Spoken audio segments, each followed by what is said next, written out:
तो आपसे जानना चाहते हैं, आपको क्या लगता है पाकिस्तान की न्यूक्लियर कैपेबिलिटी के बारे में? ये जो बड़े बड़े दावे कर रहे हैं, बड़े बड़े गजनी और शाहीन का डर दिखा रहे हैं।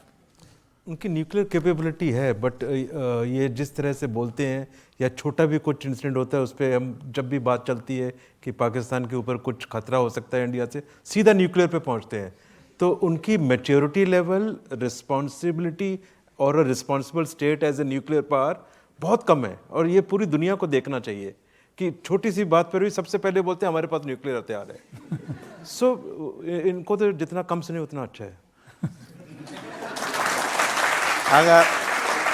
अगर आप इजाज़त दें तो एक वाक्य मैं और बोल दूं जी। कि हद ये है कि उनके जो कॉमेडी एपिसोड्स होते हैं उसमें भी और हमारे पास मतलब ऐसी सही बात कही है सम्मानीय जज साहब ने कि वो हर वक्त उनकी ज़ुबान पे एक ही चीज़ है कि हमारे पास एटम बम है। आजकल सबसे ज़्यादा तकलीफ है जो हिंदुस्तान ने फैसला लिया है पानी बंद करने का, और वहाँ के प्राइम मिनिस्टर ने कहा कि हमारा पानी बंद करने का मतलब है ऐलान जंग। और सबसे इंटरेस्टिंग बात कही बिलावल भुट्टो ने, उन्होंने कहा सिंधु नदी सनातन का प्रतीक है, सिंध के पानी को रोकना सनातन धर्म के खिलाफ है, मोदी तो सनातन के सेवक हैं, फिर सिंधु का पानी क्यों रोक रहे हैं?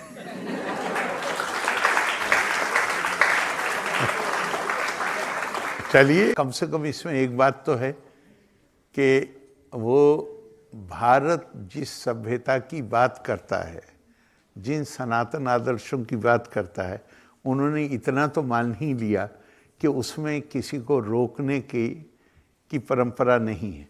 लेकिन यहाँ मैं एक बात आपसे कहता हूँ कि बेशक इसमें कोई शक नहीं है कि भारत की परंपरा, आप सनातन कहिए, भारतीय परंपरा कहिए, सांस्कृतिक परंपरा कहिए, वो शांति और अहिंसा की परंपरा है, इसमें कोई शक नहीं। लेकिन अहिंसा का मतलब ये नहीं होता है कि कायरता दिखाई जाए।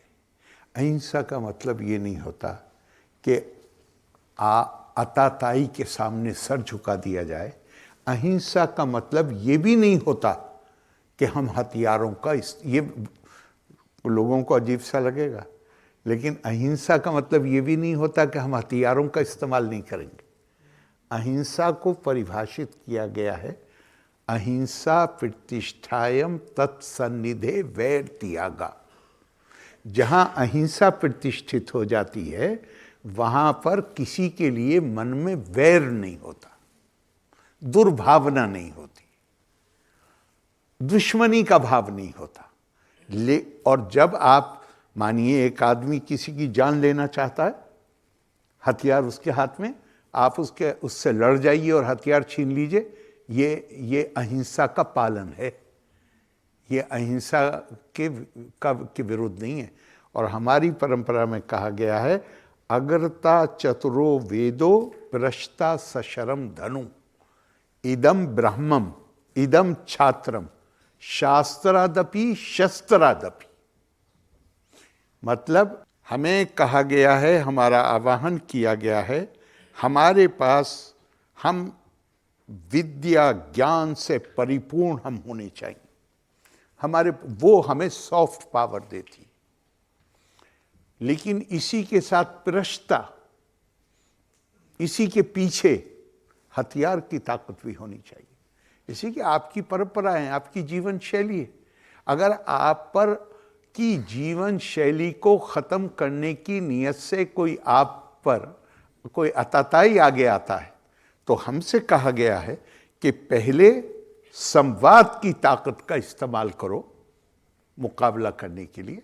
लेकिन अगर दूसरा आदमी केवल ताकत के संवाद को समझता है और संवाद की ताकत को नहीं मानता, तो फिर तुम्हारे पास भी वो ताकत होनी चाहिए कि उसको पीछे धकेल सको और अपनी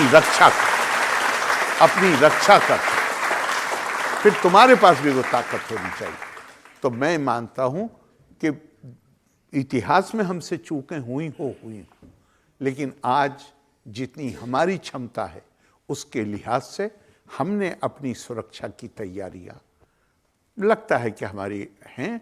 और ये आरिफ साहब हमें एयर चीफ मार्शल साहब से पूछ लेते हैं ताकि हमारी सुरक्षा की कितनी तैयारी है। पूरी तैयारी है, एंड जितनी उनकी समझ है उससे बहुत ज़्यादा है।